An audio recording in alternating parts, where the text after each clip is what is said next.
O título da nossa mensagem é Uma Pesca Miraculosa, um chamado de grande privilégio. Lucas capítulo 5, versículo 11, diz assim: E assim que chegaram à praia, deixaram tudo e seguiram Jesus. Meus queridos, um ano antes, Pedro, André, Tiago e João, um ano antes dessa passagem, eles conheceram Jesus, como podemos nós identificarmos se formos lá em João, no capítulo 1, versículo 35, 42. E ali, ao conhecerem Jesus, passaram a segui-lo, porém, somente por um curto período de tempo. Pois logo em seguida, eles retornaram aos seus afazeres profissionais no negócio da pesca. E no versículo anterior ao que lemos, no versículo 10, anterior a esse 11, verificamos Jesus chamando-os a fim que eles se tornassem seus discípulos. E tornando seus discípulos, evidentemente, passassem a segui-lo de forma permanente como seus servos e colaboradores na obra do seu reino. E esses homens eram pescadores, queridos. E pescadores são pessoas que atuam, via de regra, quase sempre em grupo. E em seu trabalho, no seu dia a dia, eles são bastante perseverantes. Portanto, eles não desistem com facilidade, mediante as dificuldades que eles possam vir a enfrentar. Outros sim. Os pescadores também são homens corajosos e trabalham com comprometimento. E tais qualidades, elas são plenamente pertinentes nas vidas dos discípulos de Cristo. Podemos ver nesse texto, esse texto que reflete esta gloriosa e miraculosa pesca, que aqueles pescadores, ainda que vivenciando uma noite de completo fracasso, ainda que já tendo limpado suas redes, eles em momento algum se esquivaram, eles em momento algum recuaram de sair ao mar mais uma vez. Portanto, uma noite de fracasso, meus irmãos, não intimidaram aqueles homens, ao ponto deles se acovardarem para uma nova investida. Podemos ver também nesse texto que Pedro, ele tomou uma posição de humildade. E a posição de humildade que Pedro tomou não foi pelo seu fracasso na noite que passou, mas pelo sucesso glorioso e sobrenatural da pescaria que ocorreu pela manhã. E eis exatamente aqui a marca do verdadeiro caráter de um discípulo de Cristo. Quanto a isso, o pastor Warren Wiersbe, ele diz o seguinte: se o sucesso o deixa humilde, então o fracasso o edifica. Se o sucesso o deixa inchado, então o fracasso o destrói. Foi somente pela fé, meus irmãos, que aqueles homens deixaram tudo a fim de serem discípulos de Jesus. Em suas vidas que deixaram para trás, aqueles homens pescavam peixes vivos que uma vez que eram fisgados, eles em seguida morriam.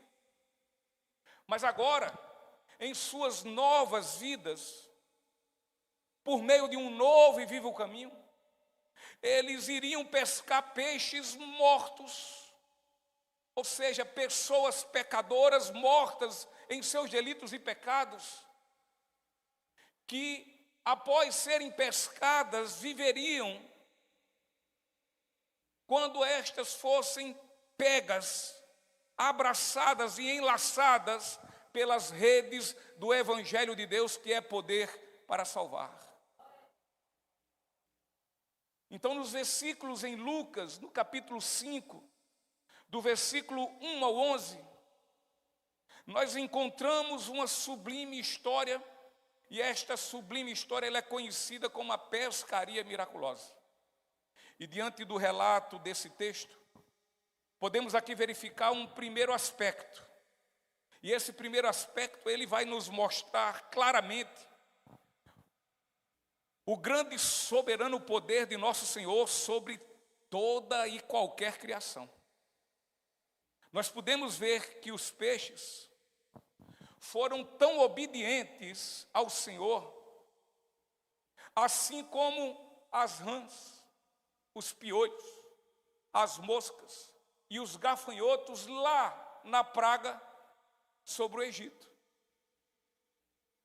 Ou seja, pelo poder do Senhor, pelo seu poder dominante, nosso Senhor faz seu servo quem Ele bem queira. Quem Ele bem queira. Seja esse quem for. Se é vontade dEle, Ele o faz servi-lo para o cumprimento do seu propósito e para que o seu nome seja glorificado. Independente de quem seja. Pode ser ateu, pode ser filho do diabo, pode ser um endemoniado, pode ser um assassino e, evidentemente, pode ser um crente cristão. Mas vemos também, num segundo aspecto, quanto à semelhança entre este milagre realizado, ainda no início do ministério de Jesus, e aquele que nosso Senhor realizou no final do seu ministério terreno, logo após a sua ressurreição, nós podemos ver algo diferente. Tanto numa quanto na outra passagem, ou seja, quanto nessa e quanto na outra, após a ressurreição de Jesus, quando ele opera esse mesmo milagre, aonde nós vamos ver essa maravilhosa obra de Deus, dessa pescaria miraculosa.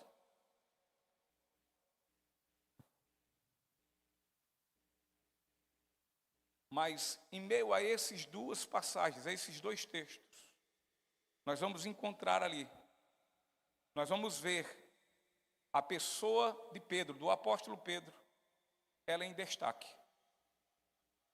Tanto numa como na outra. Na primeira, essa que nós falamos agora.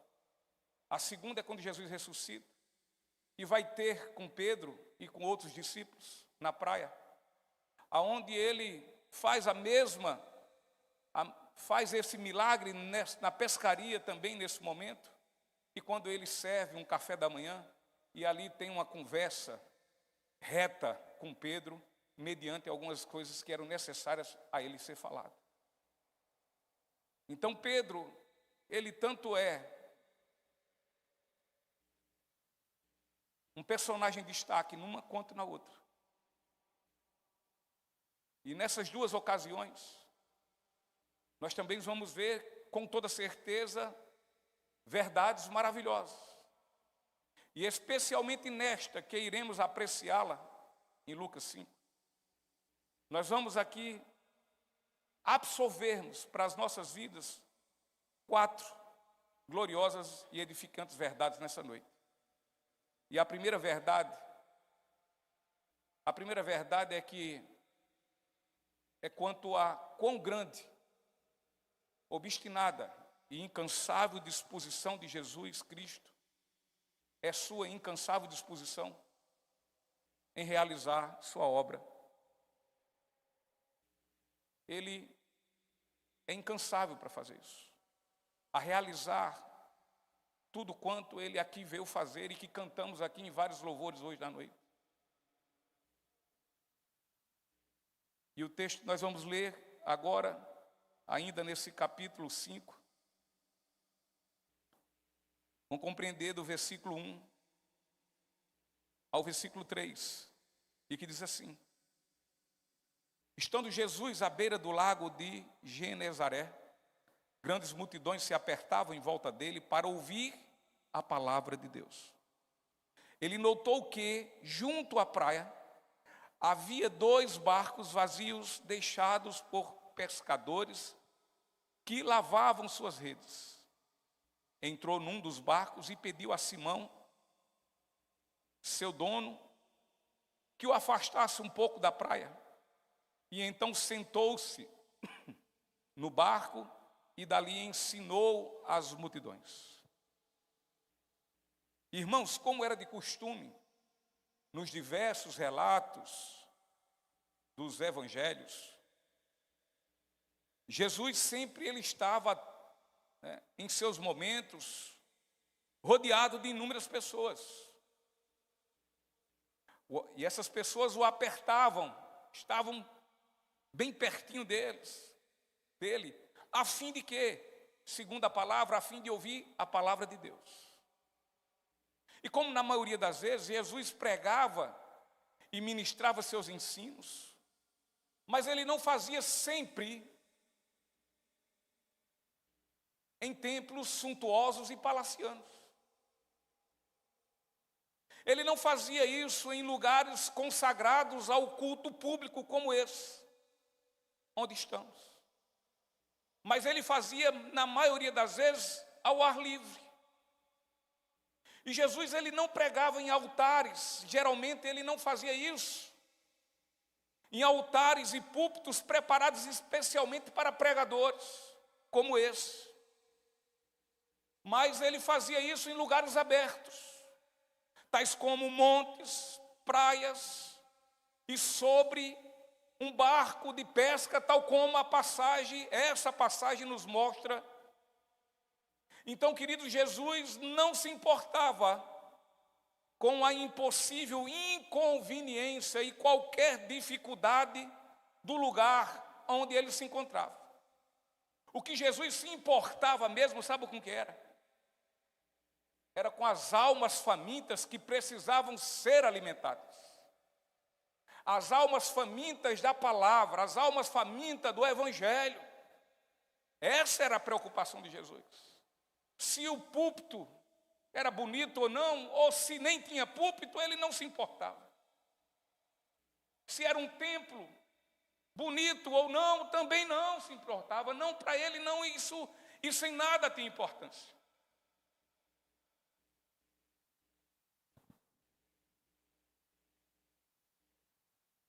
Portanto, queridos, não podemos e nem devemos nos ver impedidos pelas muitas dificuldades e obstáculos de colocarmos nossas mãos à obra do reino e proclamarmos a palavra de Deus. Quase sempre não teremos prédios adequados para reunirmos com os ouvintes esses que muito carecem de ouvir o evangelho. Às vezes não vai ter. Às vezes não vai ter um som como esse que nós temos. Às vezes não vai ter nem um violão. Às vezes não vai ter nenhum microfone. Às vezes vai ser debaixo do sol. E não dentro do ar-condicionado. Às vezes vai ser em pé o tempo todo. Mas tais coisas e dificuldades e tantas outras não podem ser empecilhos, obstáculos para que nós não venhamos nos reunir com aqueles que precisam ouvir o evangelho como também nós precisamos.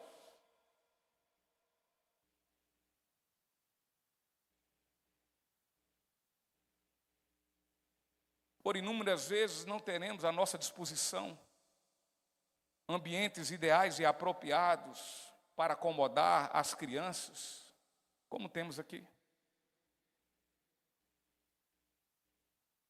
Para que dessa forma elas sejam ministradas quanto ao ensino das boas novas de salvação. Muitas vezes não conseguiremos fazer tudo o que desejamos, sendo assim que isso não nos prive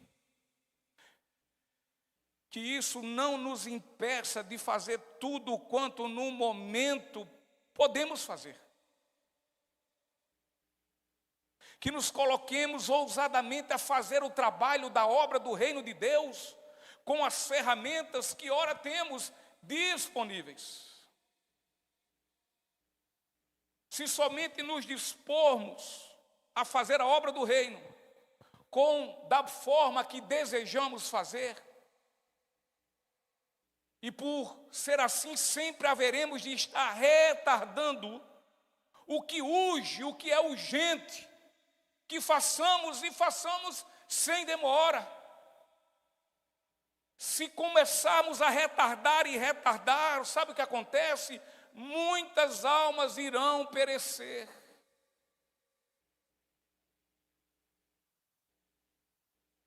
E muitas vezes nós vamos ser cobrados pelos sangues dessas almas,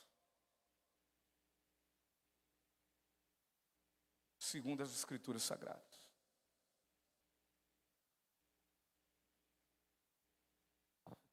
No capítulo 15 de Provérbios, versículo 19, capítulo 15, versículo 19.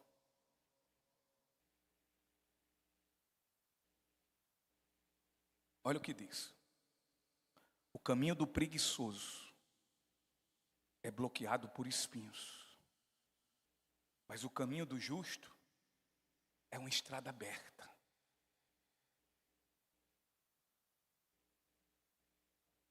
Muitas vezes tem mais do que espinho. Tem pedras pontiagudas que cortam os pés.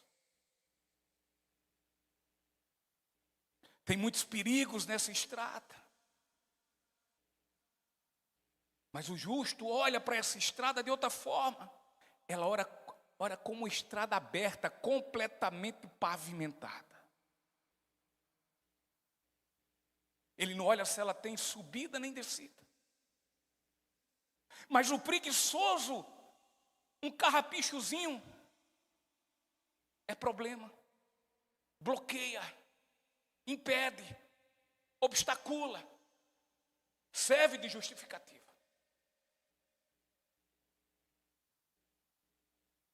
E Provérbios capítulo 20, versículo 13, diz assim: o preguiçoso diz, há um leão lá fora, se eu sair, ele me matará.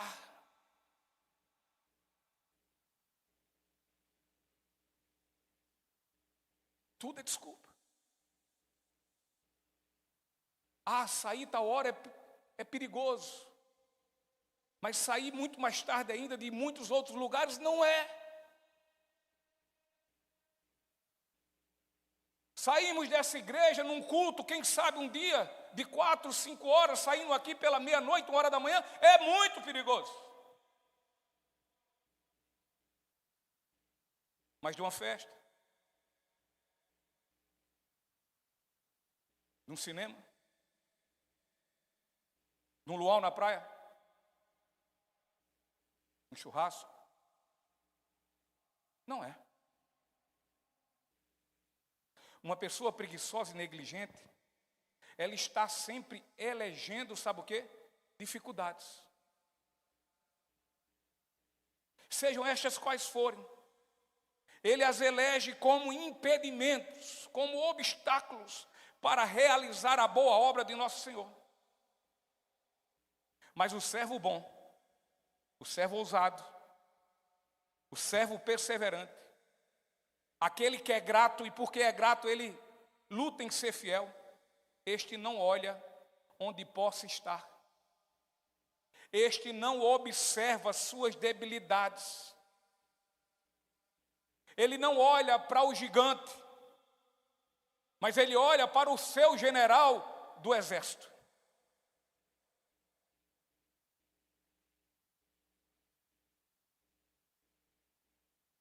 Ele não olha para outra coisa, a não ser para o desejo ardente de realizar a boa obra de nosso Senhor. Ele segue o mestre. Quando ele fala que tem que ir para a cruz, e ele deseja ir para a cruz, E sabe por quê? Porque a vontade de Jesus, quando ele expressa isso em João, no Evangelho de João, é porque ele expressa a sua ardente e desejosa vontade de fazer o que é a vontade do Senhor e não a dele.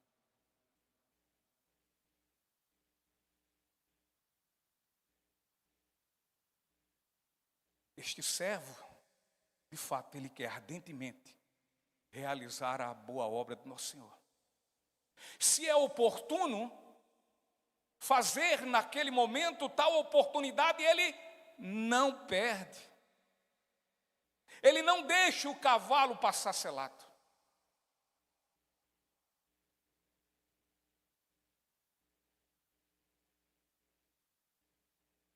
Se oportuno não é, sabe o que ele faz? Ele cava a oportunidade. Ele cava na inoportunidade uma chance oportuna e prega a palavra de Deus.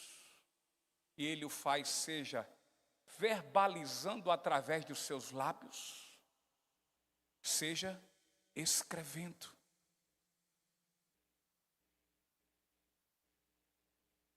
Uma coisa é certa: o servo bom e fiel, ele não negligencia os minutos da sua vida que Cristo lhe ofertou. Antes ele se esforça. Ele se esforça para estar sempre trabalhando para Deus. Queridos, que jamais e em tempo algum que nós sejamos omissos e ociosos. Antes, assim como Cristo, sejamos de forma obstinada e incansável dispostos a fazer a sua boa obra. Essa é a primeira verdade. E sejamos como Cristo. Sejamos obstinados, sejamos incansáveis na disposição de realizar a boa obra do Senhor. Segunda verdade.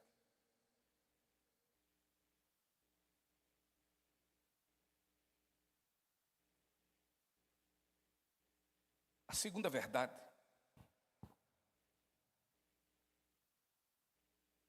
é quanto ao glorioso ensinamento que nos é ministrado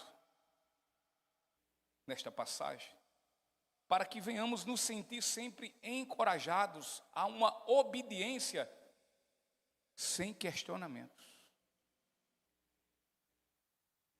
Versículo 4 ao versículo 7. Quando terminou de falar, disse a Simão: agora vá para onde é mais fundo e lancem as redes para pescar. Simão respondeu: mestre, trabalhamos duro a noite toda e não pegamos nada.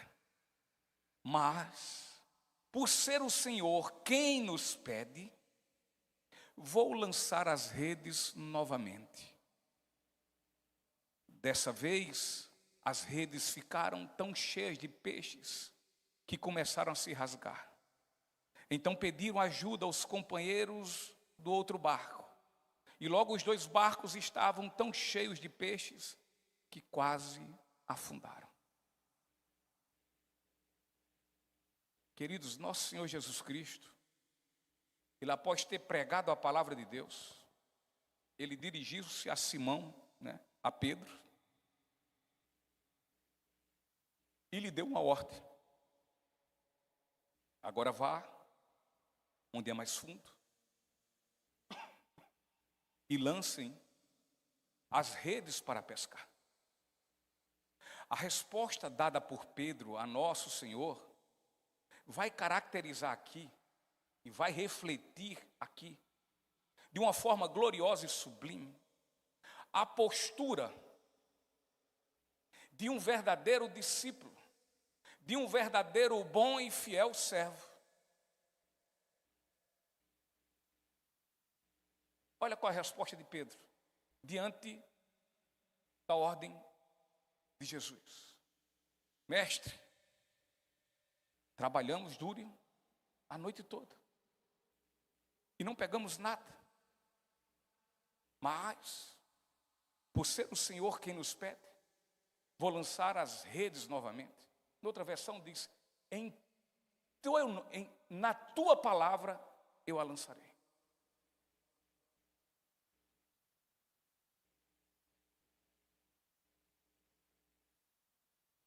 Ele era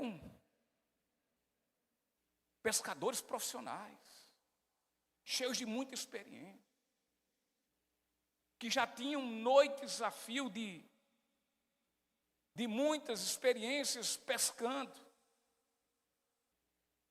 Muitas vezes até sabia mais ou menos, diante da maré, se alta, se baixa, se o vento está forte ou não. Eles sabiam quando a noite era para peixe, quando o mar estava para peixe e quando o mar não estava para peixe. E quando o mar não estava para peixe, era dessa forma, eles vinham zero de peixe. E quando isso acontecia, eles já paravam. Eles avisaram isso ao Senhor: Senhor, nós, olha, vivemos disso, noite a fio. Passamos a noite pescando, não deu nada. Aí ele disse: Senhor, eu não vou ser besta não. Eu não vou fazer isso não. Eu não vou atrás de peixe em canto nenhum. Agora de dia, com gente aí por perto. O Senhor quer aqui bem pertinho, o Senhor está mandando só para ir mais um pouquinho para frente, um pouco mais fundo. Vou não, Senhor. Está vendo que esse negócio não vai dar certo? Será que a gente se vê nesse diálogo com Jesus, quando Jesus manda a gente fazer coisas que parecem lógicas, e a gente diz: não vou não. Eu não faço. Porque eu não quero, porque eu não gosto. Por isso, por aquilo. Porque está de noite, porque está de dia. Porque estou cansado, porque não estou. Pedro não responde assim. Pedro diz: passamos a noite sem pegar nada. Mas por ser o Senhor quem nos pede, vou lançar as redes novamente, ainda que eu já as tenha lavado, além que eu ainda já as tenha recolhido, mas eu vou lançar, porque é o Senhor que está pedindo.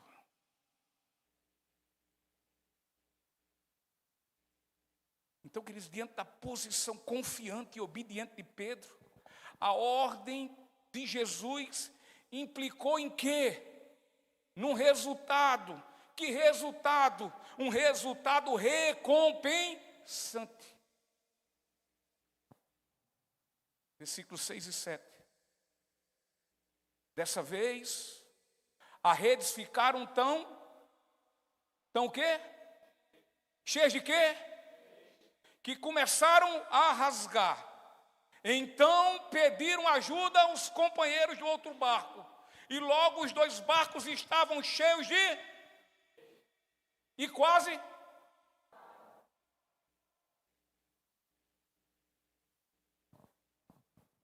Irmãos, o princípio da bênção está em andar com Jesus.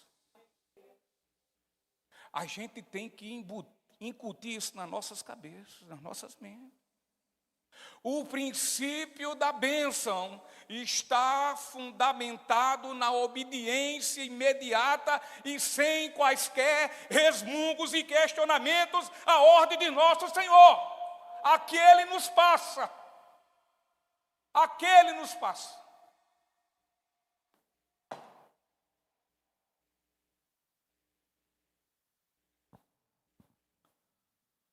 Queridos, esse princípio, ele é completamente vinculado de forma precisa Este princípio, ele é completamente vinculado de forma rigorosa. E este princípio é completamente vinculado de forma estrita ao caminho da obediência. Bem verdade. Que ao percorrermos por esse caminho, muitas vezes encontraremos situações desagradáveis e muito difíceis. Vou dar um exemplo. Não vá, obedeça ao Senhor que você não vai passar por problema. Como é que pode? Jesus então está mentindo, porque Jesus disse que no mundo a gente vai ter aflição. Agora ele só diz assim, agora persevere, confie em mim. Eu venci, vocês vencerão. Obedecer não quer dizer que não passa na prova, passa. E quanto mais obedece, mais prova tem. Quanto mais você obedecer a Jesus, mais você vai ser afrontado por esse mundo.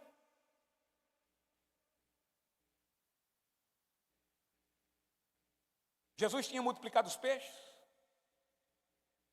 e os pães, foi aquela festa, todo mundo alegre, todo mundo disse, pronto, agora chegou esse Salvador, eu quero, o Salvador que bota dinheiro no meu bolso, o Salvador que enche minha despensa, o Salvador que faz tudo isso, esse é o que nós estamos esperando.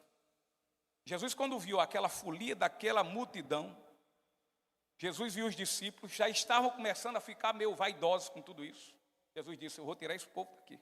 Esse povo vai se contaminar com isso. Eu vou tirar meu povo, vou tirar meus discípulos. Estão atrapalhando meu discipulado. Eu não estou ensinando isso a eles. Aí Jesus o faz, pega seus discípulos e diz, olha gente, atravessa o mar de novo. Vão lá para Cafarnaum. Eu vou subir aqui para orar e olha, não se preocupe, depois eu me encontro com vocês. Eles não questionaram, porque a Bíblia diz ali, os evangelhos dizem que eles não questionaram absolutamente nada, simplesmente pegaram o barco e foram. Obedeceram ou não obedeceram? Enfrentaram uma tempestade daquelas. Que foi quando Jesus foi andando ao encontro dele, né, andando sobre as águas. Então, obediência não quer dizer que você vai ficar completamente imune a problemas e situações difíceis. Mas uma coisa é certa. O deserto que você passar, possa ser ele o que for. Mas se você estiver andando com Jesus, ele vai estar ali do seu lado. Tirando água de pedra. Dando maná quando estiver com fome. Ele vai estar ao lado, porque ele é fiel. Nós é que não somos.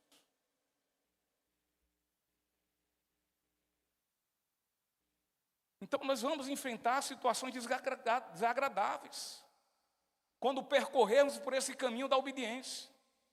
Andar por esse caminho não é visto pelo mundo como sabedoria. Não.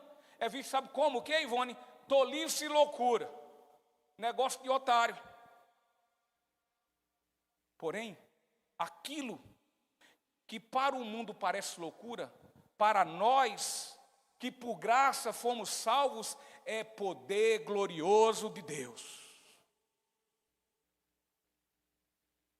Assim, tendo nós tal entendimento,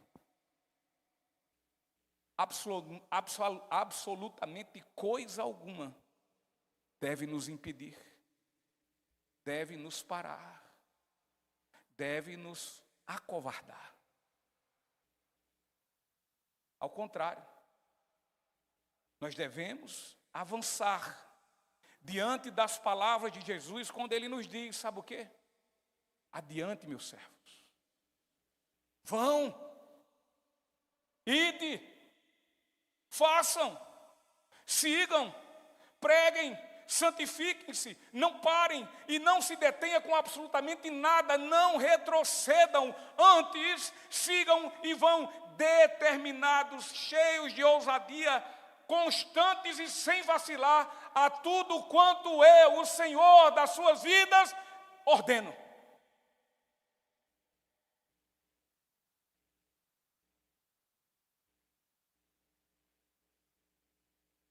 Afinal, nós somos os justos, justificados pela justiça de Deus em Cristo Jesus? Somos? Amém? Somos. Glória a Deus. Somos os justos, justificados pela justiça de Deus em Cristo.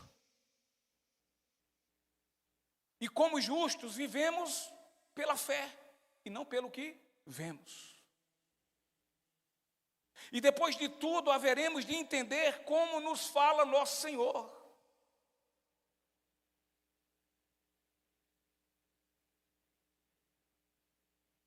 Quando Jesus chega para a gente e diz assim: olha, meu filho, o que hoje eu lhes ordeno que você faça, pode parecer para você algo ilógico, pode ser algo incongruente, pode até você não entender absolutamente nada nesse momento, mas é palavra de Deus quando Ele diz: mas mais tarde vocês haverão de entender. Muitas vezes fazemos coisas que para a gente muitas vezes sai da lógica. E a gente não está entendendo. A gente muitas vezes não está entendendo o que a gente está passando. Mas o que nos falta, sabe o que é? Andar junto com Ele, com Jesus. Porque andando junto, ouve melhor. Entende melhor.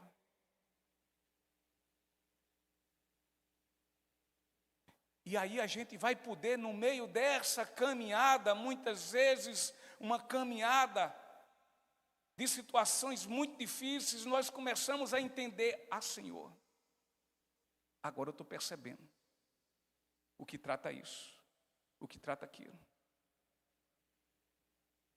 E às vezes até quando tudo passa, e a calmaria volta, aí você olha e analisa e pensa: sim. Aí como diz aí: ah, Senhor, agora peguei a visão.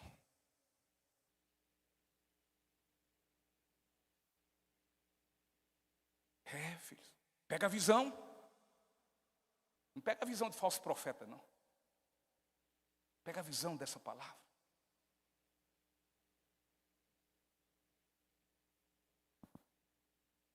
Como justos, caminhamos pela fé e não pela vista. Assim deve ser nossa caminhada, pois haveremos de perceber que nada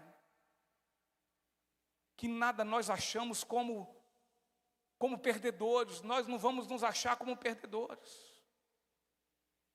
Porque quando menos esperarmos, descobriremos que tivemos uma grande recompensa.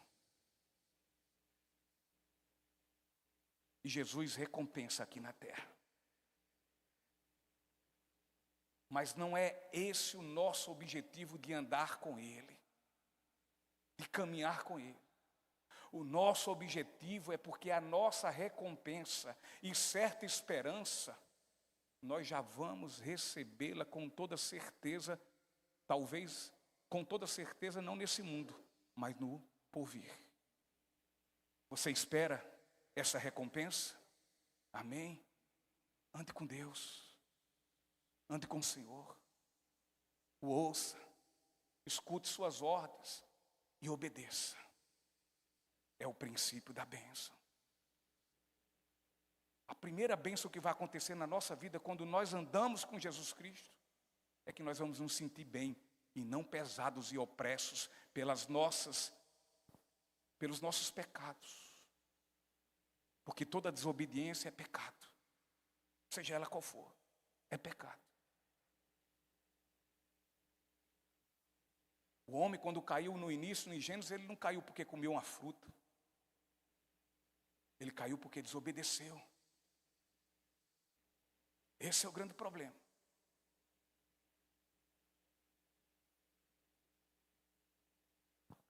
Terceira verdade. A segunda que falamos agora, é que esse ensinamento nos passa de forma gloriosa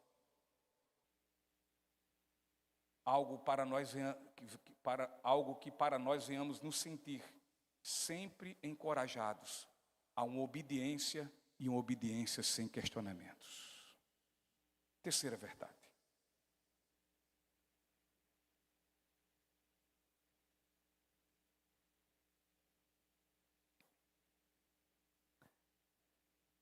A terceira verdade é quanto a uma verdadeira percepção da presença de Cristo na vida de um ser humano, o que implica em humilhação, reconhecendo que é pecador. Versículo 8 diz assim: quando Simão Pedro se deu conta do que havia acontecido, caiu de joelhos diante de Jesus e disse: por favor, Senhor, afaste-se de mim, porque sou homem pecador. Esta verdade, ela está absolutamente refletida nas palavras do apóstolo Pedro, diante daquela miraculosa pescaria que abriu os seus olhos para ele poder ver, e vendo-se, convencer-se que ele estava diante de alguém excepcionalmente maior que qualquer outro homem. Qualquer outro homem. Lá atrás houve um encontro. Seguiram por um tempo, pararam. Eu entendo que o apóstolo Pedro, ele teve o seu encontro com Jesus exatamente nesse momento. A gente pode até forçar a barra, ser mais misericordioso com Pedro. E achar, não, aquela velha história, não, a conversão é a prazo, é minha casa, minha vida. Uns às vezes é 120 anos para se converter, outro não sei o que, e lá vai. Eu não vi um milagre que o Senhor Jesus operou que não foi assim. Pá. Abra os olhos e veja. Abriu e viu. Levanta e anda. Não fica feito esses outros que ficam aí, que o povo sai todo. Levanta e anda. Os milagres do Senhor, ele disse: Moisés, levanta a vara. Moisés não ficou gritando: abra, abra, abra, abra, abra o mar. Não, o mar se abriu.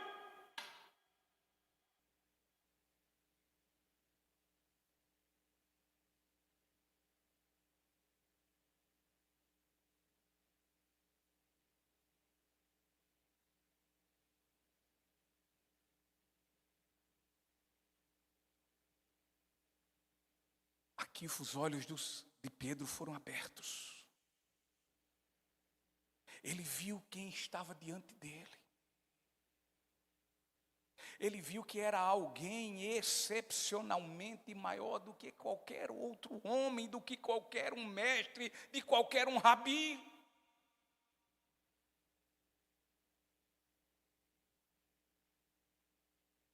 Porque olha o que aconteceu, Pedro prostrou-se, ou seja, esse texto nessa versão diz: Pedro caiu de joelhos diante de Jesus.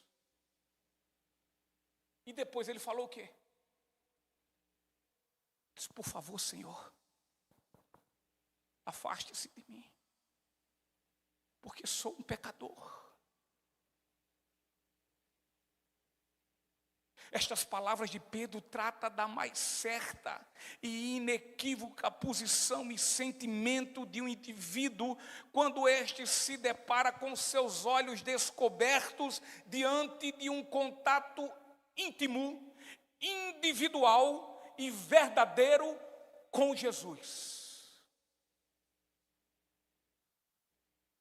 E ele, ao se deparar com a grandeza, e uma grandeza estonteante e admirável da santidade de nosso Senhor, este é levado ao sentimento intenso de sua própria o quê? Insignificância. Ele cai de joelhos, ele reverencia.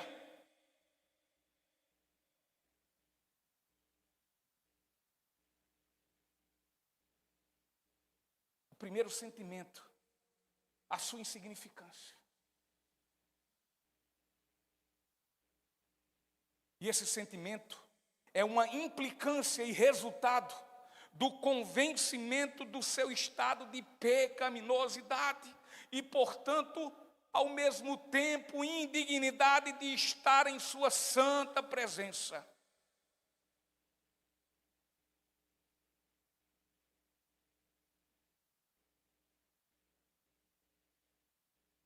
Portanto, o primeiro pensamento de um indivíduo, seja ele quem for, ante o que agora falamos, quando ele vê quem de fato é Jesus, o primeiro pensamento de um indivíduo, quando ele se vê diante da glória de Deus, é esconder-se de Deus, é fazer como Adão fez. Após a sua queda, ele se escondeu de Deus.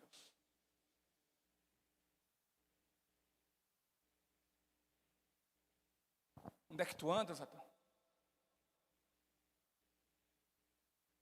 Estou aqui escondido. Eu estou nu. Quem disse a você que você estava nu?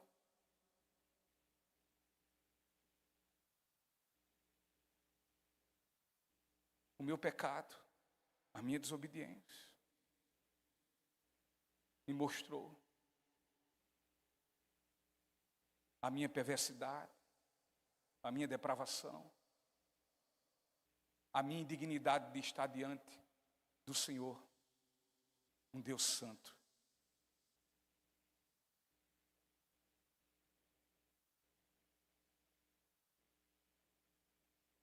Isaías, o profeta Isaías,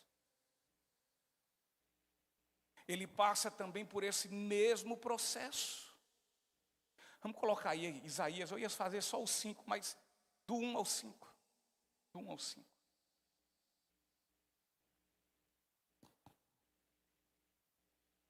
E do 1 ao 5 diz: no ano em que o rei Uzias morreu, Isaías diz: eu vi o Senhor. Ele estava sentado em um trono alto, e a borda de seu manto enchia o templo. Acima dele havia serafins, cada um com 6 asas. Com 2 asas cobriam o rosto, com 2 cobriam os pés, e com 2 voavam. Diziam em alta voz, uns aos outros: Santo, Santo, Santo é o Senhor dos exércitos, toda a terra está cheia de sua glória. Suas vozes sacudiam o templo até os alicerces, e todo o edifício estava cheio de fumaça. Versículo 5. Ó Isaías, diante da glória, da santidade, da perfeição de Deus. Estou perdido, é o meu fim, pois sou um homem de lábios impuros e vivo no meio de pessoas de lábios impuros. Meus olhos, porém, viram o Rei, o Senhor dos exércitos.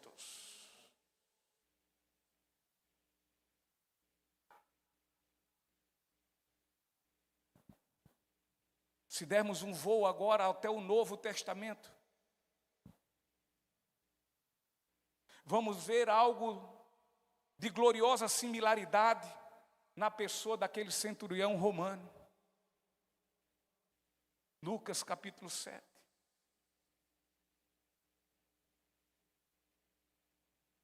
Aquele homem olha para Jesus, e aqui eu quero pensar de longe, Jesus vinha chegando próximo à sua casa.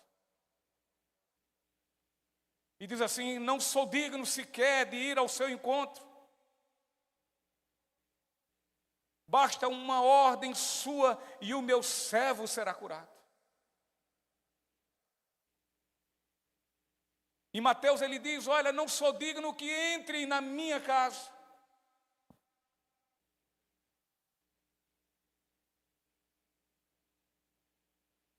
A vida de qualquer indivíduo, de qualquer pecador, ao se ver diante da presença do Santo Senhor,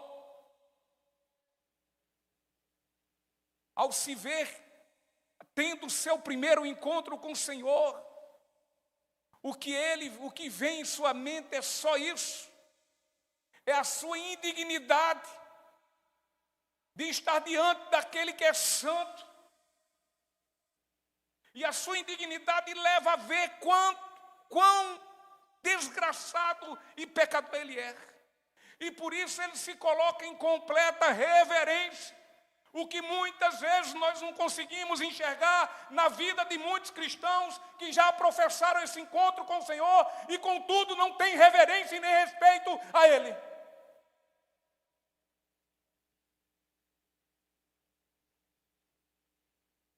Fala o que quer falar, faz o que quer fazer, como se o Senhor não ouvisse e nem visse absolutamente nada.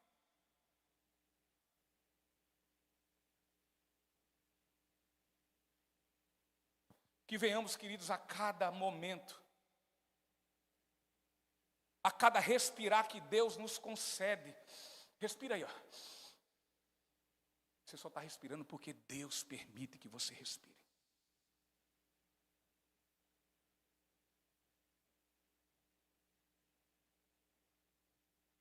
E se essa respiração é uma respiração espiritual, porque antes nós vivíamos mortos, mas agora fomos vivificados em Cristo, nós respiramos. Porque Ele nos foi gracioso e nos deu o que nós não merecíamos. Ele foi misericordioso e não nos deu o que nós merecíamos. Então que venhamos a cada momento, a cada respirar que Deus nos concede, que venhamos percebermos e reconhecermos como somos carentes e necessitados de um mediador e salvador, tal como o Senhor Jesus Cristo, e portanto, mais e mais, tenhamos convicção que sem Ele jamais poderíamos ou poderemos ter uma relação de pai e filho com Deus. Não poderemos. Viveremos somente como criaturas, mas jamais como filhos.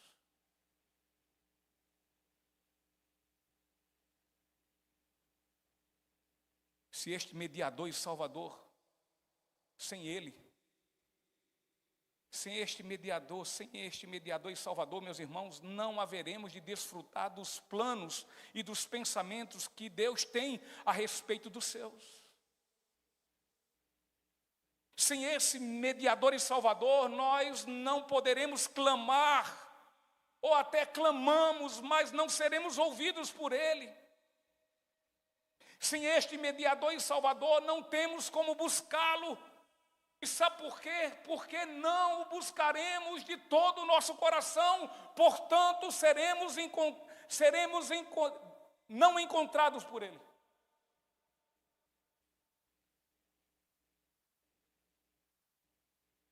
Se Jesus é de fato o meu, o seu, o nosso mediador e salvador, que tenhamos gratidão a Deus.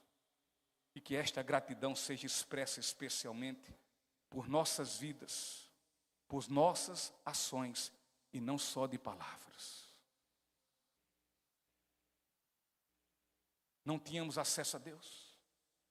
Foi somente por meio de Cristo como único mediador que podemos hoje nos chegar com ousadia e confiança, sem qualquer temor, ao trono da graça, onde lá recebemos misericórdia, onde lá encontramos a graça de Deus. Não nos esqueçamos que sem Cristo como nosso mediador, Deus é para nós, sabe o quê? Fogo consumidor.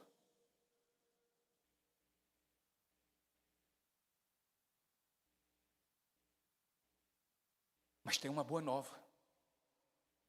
Tem uma boa nova.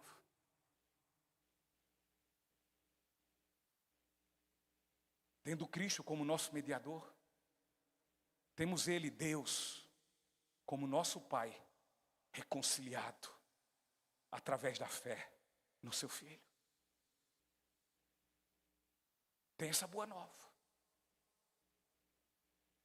A questão, Ele é, de fato, nosso mediador e salvador.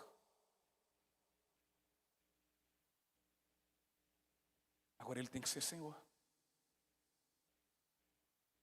Ele não pode ser mediador e salvador de quem ele não é Senhor. Ele não pode ser mediador e Senhor de quem não quer andar com ele. Ele não pode ser mediador e Senhor de quem não obedece, não quer obedecê-lo. De quem questiona suas ordens, de quem questiona sua palavra, de quem relativiza o pecado. Ele não é. Não é.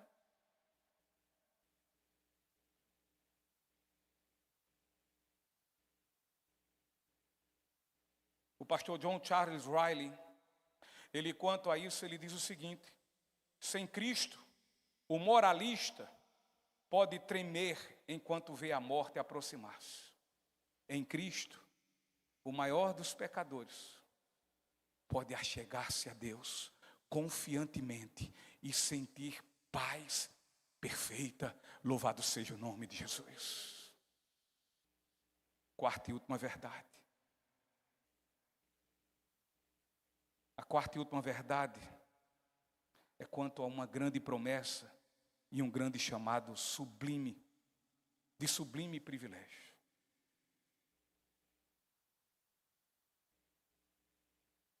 Versículo 9 e o 10.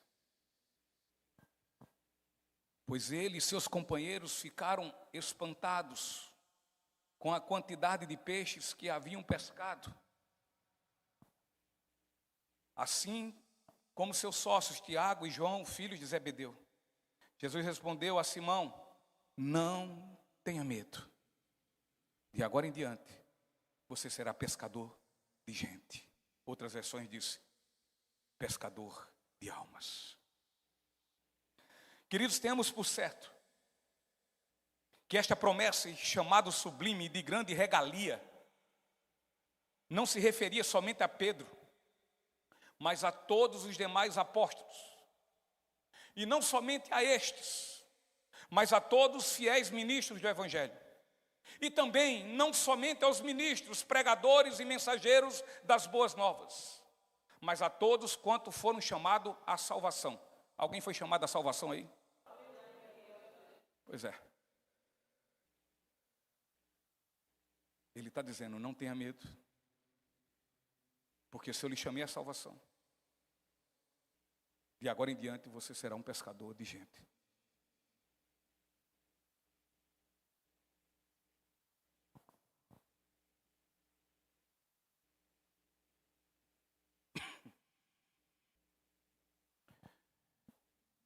Segundo Coríntios, capítulo 4, versículo 7, diz assim, o apóstolo Paulo fala: agora nós mesmos somos como vasos frágeis de barro, que contém esse grande tesouro. Assim fica evidente que esse grande poder vem de Deus e não de nós. Queridos, essa promessa e chamado de Deus a todos quanto creem no seu nome, a serem pescadores de alma, de gente, foi dada a fim de encorajar todos os verdadeiros, repito, verdadeiros servos do Senhor, a fim de consolar estes seus fiéis discípulos, para que dessa forma estejam eles sustentados, para que eles possam estarem fortalecidos diante dos seus sentimentos de quê? De fraquezas e de incapacidade, que por muitas vezes quase nos derrota. Quantas vezes esse sentimento de fraqueza me levou a pensar, vou desistir, vou enrolar minha rede. Quantas vezes eu me sinto incapaz, porque muitas vezes eu não consigo enxergar algum resultado visível aos meus olhos. Eu já tive um momento na minha vida em que eu olhei para mim de forma categórica, absoluta, olhei para mim falando comigo mesmo e disse: não, você nunca teve um chamado, você tem é só um psil, e olhe.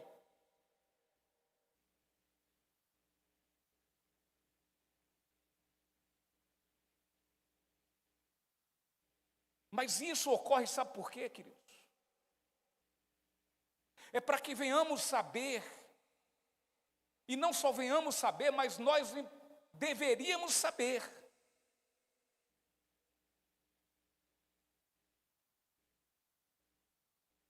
que nós somos simples vasos de barro. Vermezinho de Jacó, bichinho de Jacó.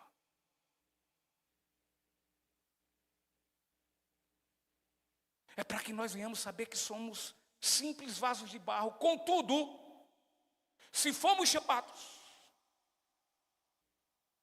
em nós esse vaso de barro contém dentro de nós um grande, valioso e poderoso tesouro, a saber, a mensagem do Evangelho por meio do habitado Espírito Santo de Deus em nós.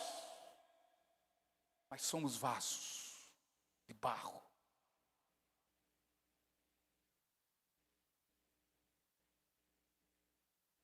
Escute, que nós venhamos ter em mente que nós somos tão rendidos às nossas paixões quanto as todas as demais pessoas que nós proclamamos esse Evangelho.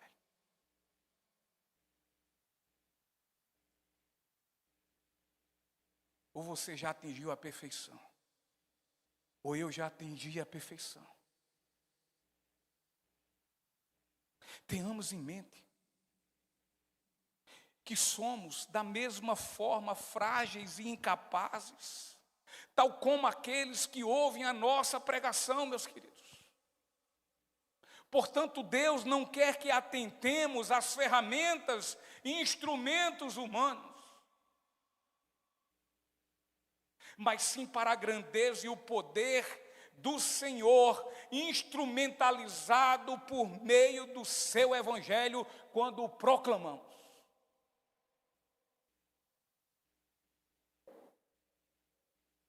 Como falei, muitas vezes somos tentados a abandonar o ministério da pregação.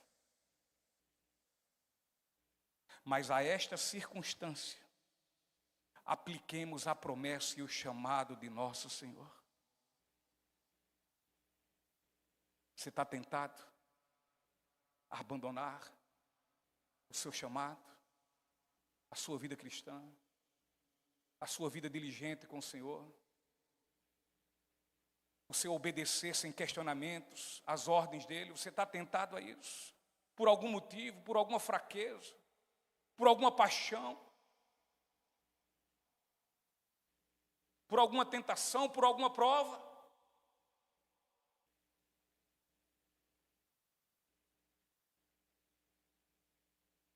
Se você foi chamado à salvação, Jesus olhou para você e olha para você nesse dia e olha para mim e diz assim: não tenha medo, de agora em diante você será pescador de gente. Não tenha medo, de agora em diante você será pescador de gente. Não tenha medo. Eu lhe chamei à salvação, mas lhe chamei para ser um pescador de gente. Eu lhe chamei à salvação não para ficar de frozô neste mundo caído e amando muitas vezes esse mundo. Eu lhe chamei para você ser pescador de gente. Eu chamei para você ser ministro da pregação deste Evangelho, fazendo reconciliar-se aqueles que estão separados de Deus, como um dia vocês estiveram. Não tenha medo, porque eu chamei, eu salvei, eu redimi, eu regenerei, eu lhe tornei nova criatura, para que você fosse pescador de gente. Você tem sido esse pescador. Então a quarta e última verdade fala sobre isso. Uma grande promessa. E nessa grande promessa, um grande chamado. de sublime privilégio. Deus não deu aos anjos, deu a nós o privilégio de sermos pescadores de gente, de almas, para a glória do seu nome. Conclusão e finalizando, eu me lembrei de pastor Augusto Nicodemos. Olha, nunca acredito no pastor quando ele vai dizendo, estou concluindo ou estou terminando. Ele passa pelo menos mais 15 ou 20 minutos pregando. E esse daqui, né? Mas já estou finalizando. Oremos perseverantemente por ministros do Evangelho. Aqueles que não abrem a mão de pregar o único e o verdadeiro Evangelho. Oremos por eles. Orem por esses que têm sido hoje, assim como foram os apóstolos e seus companheiros de ministério. E não somente preguem. Orem para que eles não somente preguem, mas para que eles vivam esse Evangelho em toda a sua essência em suas vidas. Orem. Orem por mim. Orem de forma perseverante pelos pastores das muitas igrejas que lutam em todo o tempo em defesa desse Evangelho. Pois são estes que comprovam serem verdadeiros pescadores de homens bem-sucedidos. Orem. Entre eles, existem uns aos quais Deus, por sua soberana vontade, segundo o seu soberano propósito, a uns Ele concede mais destaque. Contudo, tanto estes quanto outros de menores destaques ou de destaque algum, estes também, da mesma forma, tanto um como o outro, têm o direito de acreditarem e de se alegrarem que seu trabalho nunca e jamais será em vão. Trabalhe para o Senhor. Seja diligente no seu trabalho na obra do reino, como salvo e redimido que você é. E lembre-se que jamais o seu trabalho vai ser vão. Muitas vezes, estes homens fiéis a este Evangelho pregarão a palavra com muitas lutas. É verdade.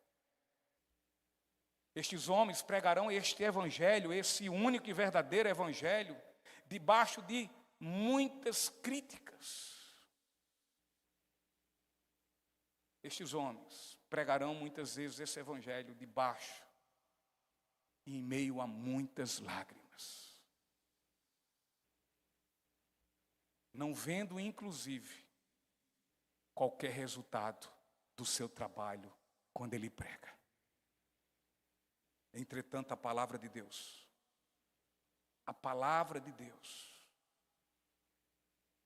ela não volta vazia. Ela não volta. Isaías 55:11.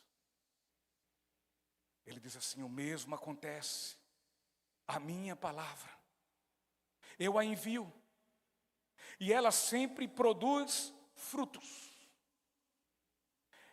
Ela fará o que desejo e prosperará aonde quer que eu a enviar. A palavra de Deus nunca volta vazia. O Evangelho de Cristo, ele é boa notícia, amém? Mas ele é má notícia também. Ele diz: se você crer, será salvo. Mas esse Evangelho, o mesmo Evangelho de João 3,16. Porque Deus amou tanto o mundo, que deu seu Filho, e único Filho, para todo que nele crê, não morra, mas tenha vida eterna. Esse mesmo Evangelho de João 3,16, ele diz: agora, se você não crer, você continuará condenado, debaixo da ira de Deus, e experimentará do seu juízo, e a condenação de toda uma vida eterna, só que dessa forma, por não crer no inferno. Ele tem uma má notícia, é verdade, e tem uma boa notícia. Você pode até não ter crido até hoje, mas enquanto há vida, enquanto há sopro, enquanto você respirar, ainda há uma chance. Você pode ser salvo, se crer de fato e de verdade em Jesus. Se você ouviu e viu a Ele, você ainda pode ter a condição de usufruir das boas novas do Evangelho, que é poder de Deus para salvar. Hebreus diz que ao homem foi dado o direito de morrer uma única só vez. Após a morte, segue-se ao juízo. Eu não estou aqui falando com vocês. Pode ser que termine o culto, eu vá indo para casa e você depois ligue para mim e atenda a minha esposa e diga: eu queria falar com o pastor Sérgio. Ele disse, infelizmente, ele vinha para casa, virou o carro, teve um infarto, sei lá. Quem não está? Todos nós estamos. Né? Todo dia acontece. Diego, fazendo Uber à noite na sexta-feira, é isso, Diego? Sexta. Pegou um passageiro e estavam lá indo para um velório. Sabe de quê? De uma criança de 6 anos. A perspectiva de a gente, quando a gente pensa em morte, é o quê? Com 150 anos de vida, e olha, se puder mais, que venha. Mas pode ser hoje o meu dia. Eu não estou desejando sua morte. Pode também ser hoje a sua. A questão é, morreu, segue-se ao juízo. Como é que você está para estar diante do juízo de Deus? Absolvido ou condenado? Ministério de Louvor, por favor.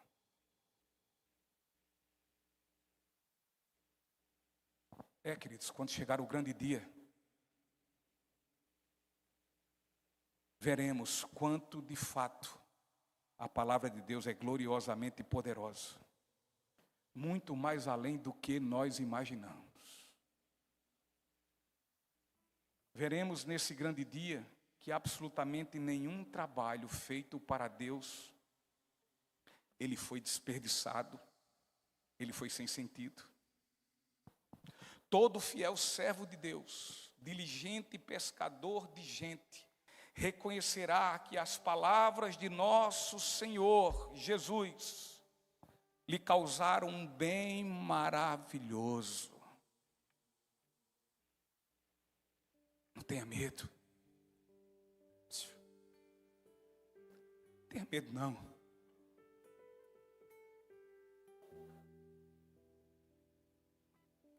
Aquele que lhe chamou é fiel. Ele diz, olha, não tenha medo, não. Não se amedronte. Não se deixe levar. Não se acovarde. Os covardes não herdarão o reino de Deus. E um salvo remido pelo sangue poderoso de Jesus Cristo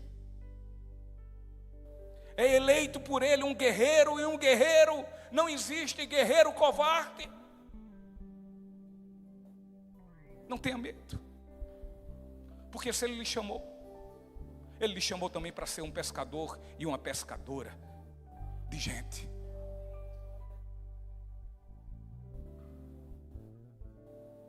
Aqueles homens, naquele dia após experienciarem, oh glória a Deus, da presença de Jesus em suas vidas, eu me lembro desse dia na minha vida. E depois de serem chamados a uma vida, e uma vida de grande privilégio, aqueles homens tomaram uma grande decisão. Qual decisão? Versículo 11. E assim que chegaram à praia, Deixaram o quê? Deixaram o quê? Está aqui, não? Está não ainda? E assim que chegaram à praia, deixaram para quê? Para seguir Jesus.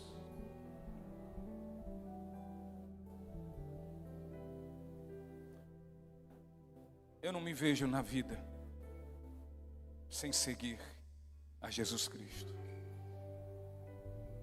Ainda sendo um pecador miserável que eu sou, e Ele sabe que eu sou, eu não me vejo de outra forma.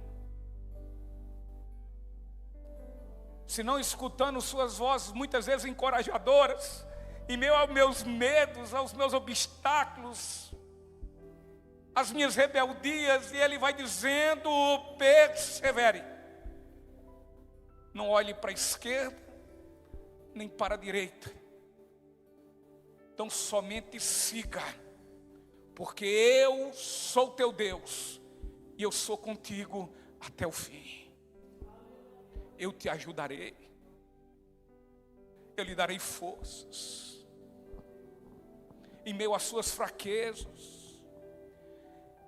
Queridos, eu vou para 21 anos de idade, como nova criatura. Até agora, eu não vi esse Senhor me decepcionar. Eu decepcionei Ele, mas Ele nunca me decepcionou. Ele esteve comigo, nos meus desertos, nas minhas lutas. Ele esteve em todo momento. Ainda quando eu me sentia muito só, como eu contei outro dia aqui na igreja, Ele levanta pessoas e diz: de fato, eu, tua irmã, me esqueci de você. De fato, as suas outras irmãs se esqueceram. De fato, até sua mãe lhe esqueceu. Mas olha, o Senhor jamais te esquecerá. E Ele nunca me esqueceu. E Ele sempre diz: não tenha medo, porque eu lhe chamei, eu lhe remi, mas eu lhe chamei também a ser um pescador de almas. Você tem o que fazer ainda nesse mundo, Sérgio. Você tem o que fazer ainda nesse mundo, Zezé. Você tem o que fazer nesse mundo, Mariana, João, Duda, Maria José. Todos os que são de Cristo têm o que fazer. Não tem ociosidade nesse mundo, mas tem o que fazer.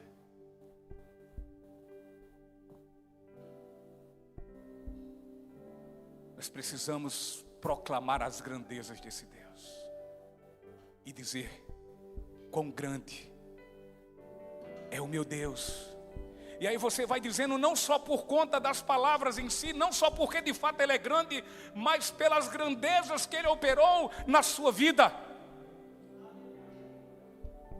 Tem muita gente que só tem aquele testemunho, sabe? Eu era fumante, parei de fumar. Eu era cachaceiro, parei de beber. Aí passa 5 anos, e aí, qual é o teu testemunho agora? O que é que suas experiências com Deus? Aí eu parei de fumar, eu parei de beber. E vai até o fim. Ei, não tem experiências com esse Deus? Para você apresentar as grandezas desse Deus, um Deus que salvou e tem cuidado de você até hoje. E segundo Ele é o seguinte: segundo Jesus Cristo, Ele diz o seguinte: aquele que o Pai me deu, eu nunca lançarei fora. Se fazemos parte daqueles que o Pai deu ao Filho, nós devemos saber que temos o que fazer nessa terra e nesse mundo.